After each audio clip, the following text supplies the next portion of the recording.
A best and fairest winner at two different clubs. He came to the Tigers with giant credentials and the Brownlow talk began. Found a mate, found Taranto. An injury may have hampered his start to this season, but it won't stop him for too long. The Yellow and Black Army are already chanting his name, and he's with us next.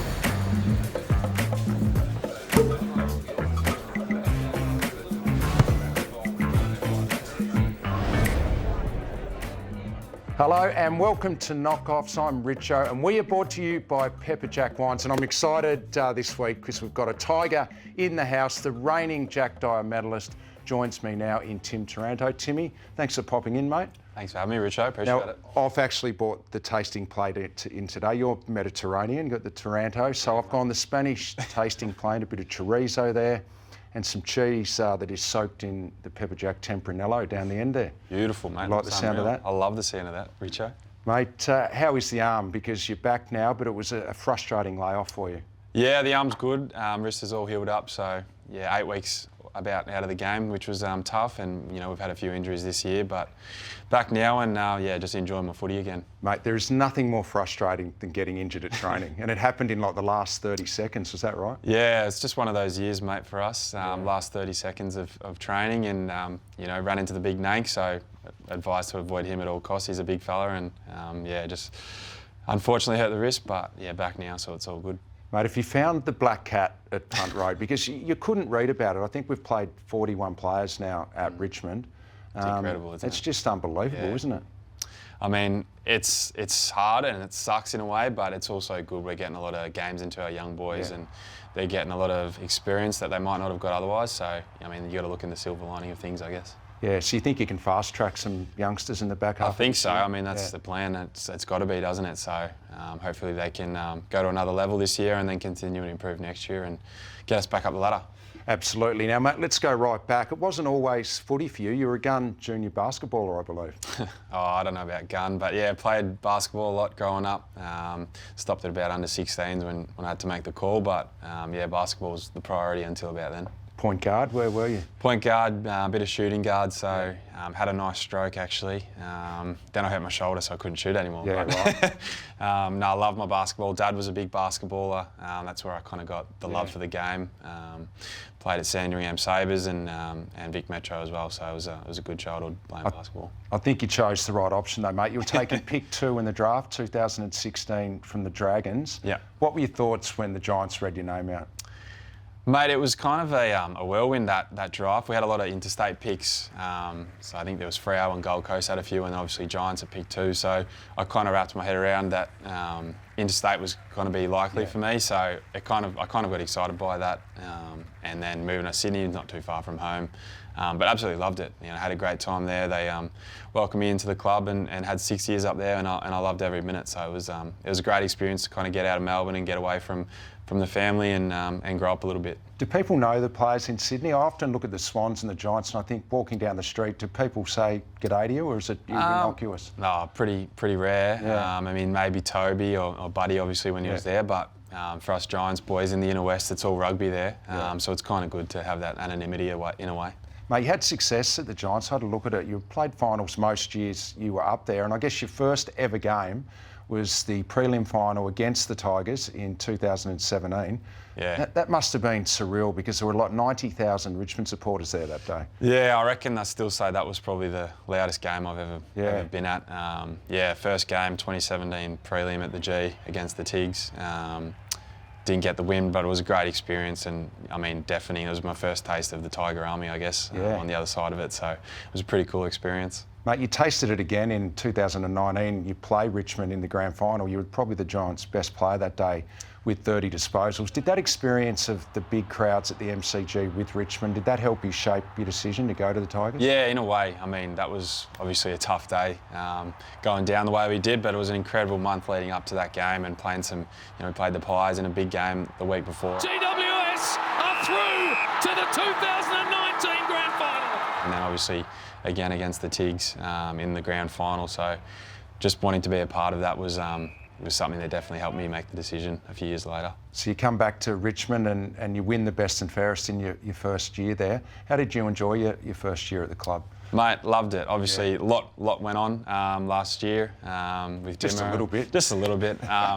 But I took it in my stride, and I mean, I've just felt the love from all the people there. It's a club just full of such great people and great history as well. And like you said, getting to run out there for, you know, even just your average game and having the Tiger Army there is pretty special, something I didn't get to quite experience.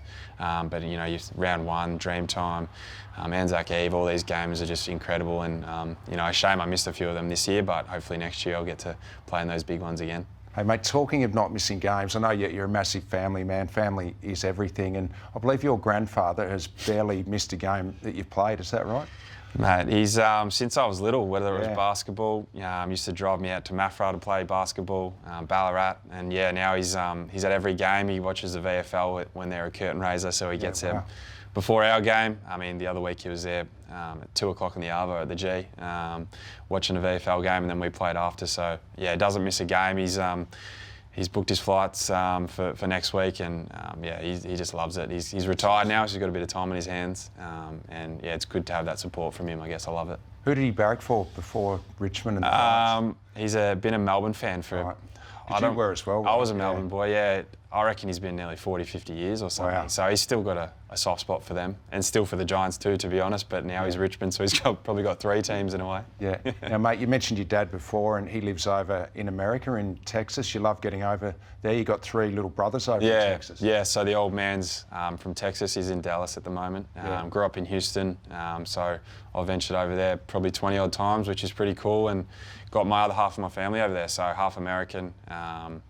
And you know, love the American sport. Love getting over there and seeing him. And yeah, my little brothers are so how old are they as well? Yeah, they're 11, 10, and 5. I hope I got that right. Yeah. But they're a bit younger than me. But just love footy, and they've come to a few games, a couple of Tigs games, and they're going to try and get out next year, I reckon, too, to see a few more. So they understand the game, and they actually do. The older ones do. They you know, they understand the stats and the goals and whatnot. So.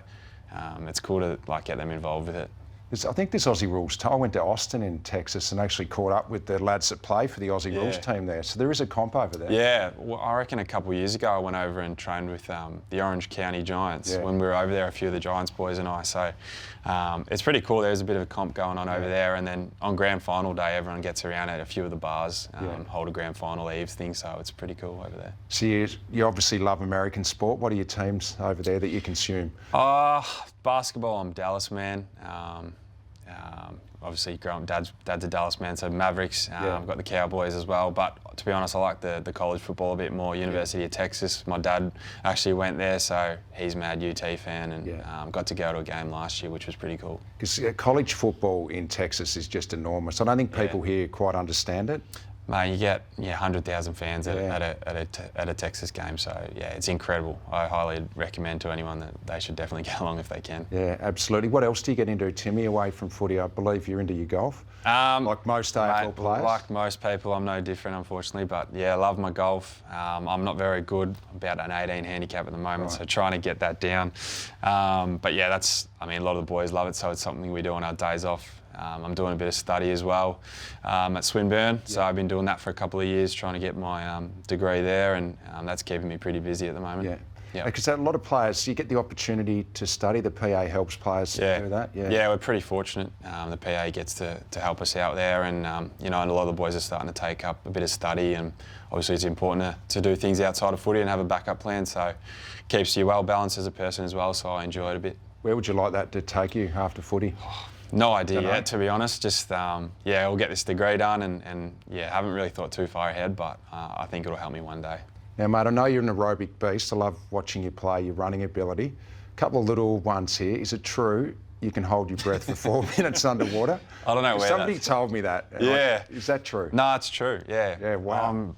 We did, I don't know if you're aware of hypoxic training. We used to do that at the Giants a bit, and I think I was in rehab for a bit of a stint there, and we used to have competitions. Right. I don't know if it's any good for you, because I remember coming out of the water feeling like I was going to fall over.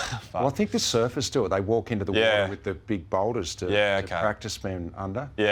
So we got bit competitive one day, and yeah, I think it was nearly 4 minutes. So I don't know. It's a bit of a party trick, I guess. When you came out, you would have nearly fallen No, over, I reckon. I couldn't see for a bit, so I don't know how good it is for you, but Yeah. Now, mate, you've got plenty of tattoos on. Was your first tattoo a goat, and why? Can you tell me or not? Oh yeah, I can tell you. It was actually year 12, last day of school. As I said, I was a big Melbourne fan, so I was going to get a Melbourne Demons tattoo. And my good mate Harry, I'll give him a shout out, said, "What the hell are you doing? Like, you're probably going to get drafted. You're probably not going to go to the D. That's a dumb idea." So, got a goat. Just an outline of a goat. It's a very simple tattoo, and there's about five other boys that I went to school with that have got the same tattoo. So, all varying in positions. Can't really go into where they are, but it's just a bit of a fun thing, I guess. Who is the GOAT, LeBron or Michael? So basketball. My dad's been hounding me that it's Michael, and I still will say Michael, but it's hard. I mean, this generation saying LeBron, but it's, you never know. I don't know. The second half of the year, what do the Tigers need to do? Just get games into young players now? You think that's the most important thing? Yeah, I think so, and just kind of establish a real clear brand and play that consistently. You know, wins will be great, but getting game time into the young boys and playing it a set way and consistent way would be the main thing. If we win a few along the way, that'd be unreal. Obviously, we want to win, but the young fellas right now getting games under their belt is the most important thing. And what's Adamuse been like? It's been tough. I mean, it's a tough initiation for any coach. How's he handled it? He looks like he's going well. Mate, I think he's just handling it as well as he could. One of the most positive people you meet. Very upbeat, very passionate, loves his players, and we are doing everything we can for him. We hopefully can get a few more wins for him because he deserves it. But tough year for him, coming in with a lot of injuries and whatnot. But he's doing everything he can, which is all you can ask for, and so are we. So hopefully the luck turns at some point for us, and we'll climb back up the ladder and get some more good games under our belt. No, absolutely, Timmy. Touch wood. There's no more injuries. It's been tough at Tigerland. I can't believe it. I'm going to find that black cat, mate. Thanks for coming in today. Got some pepper jack for you to take home. Unreal. There's a case out there. Beautiful. Mate, thanks heaps for your time. Thanks, Rich. I appreciate it, mate. There you go. That was Timmy Taranto, and that was Knockoffs. I'm Richo. We'll see you again soon.